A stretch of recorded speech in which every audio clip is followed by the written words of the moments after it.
never made it, but I know what it takes. I'm motivated by a mix of emotion. Got my statement, and I'm reading it slow so I can understand it fully. Appreciate. Hello everyone! Welcome back sa ating YouTube videos. Ayan, magbabalik loob tayo. So, nandito tayo sa Swift Current.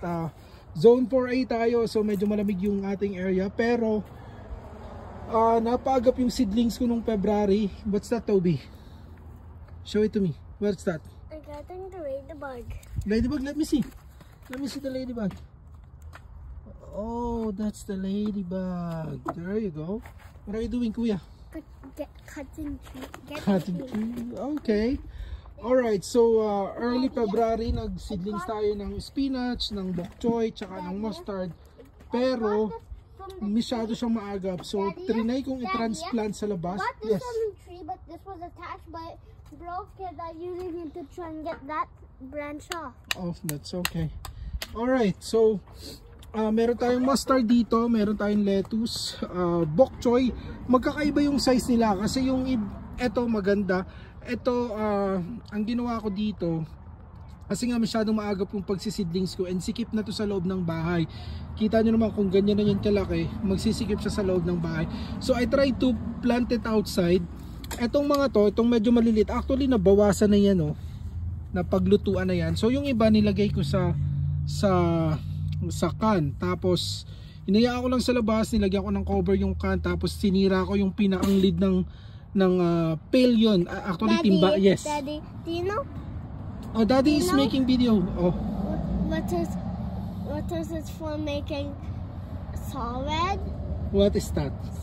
Salad. And mommy eat the salad with lettuce. Tingnan mo yung sipon mo. Alright, so ang ginawa ko, etong mga nasa pail, ito yung pail niya, tapos sinira ko yung ibabaw, tapos nilagyan ko siya ng plastic, tapos sinayaan ko lang sa labas and okay naman siya na nabuhay siya. And then ito naman nilagay ko rin to sa pail, pero ang kinover ko sa kanya ganito. So yung ganyan, itong parang cover na to, nilagay ko siya sa loob pero nasa timba. Maganda rin yung kinalabasan niya. And yung lettuces natin maganda.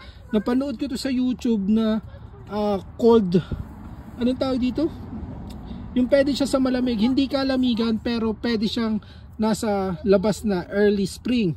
So yun, nung nag-early spring nung March 20, nilipat ko na sila sa labas. And here you go.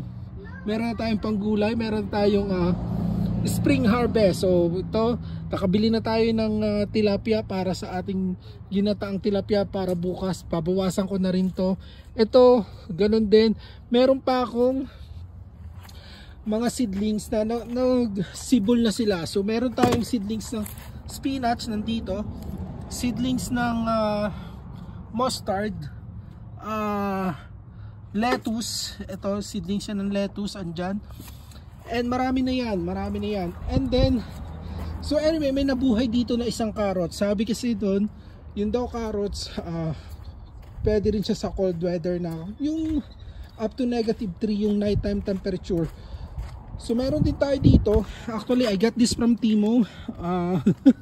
Alright, meron tayong spinach dito. Meron din tayong lettuces. And ito, labanos. Yan, di ba? And onions natin, ayan na sila, nag-i-sprout na.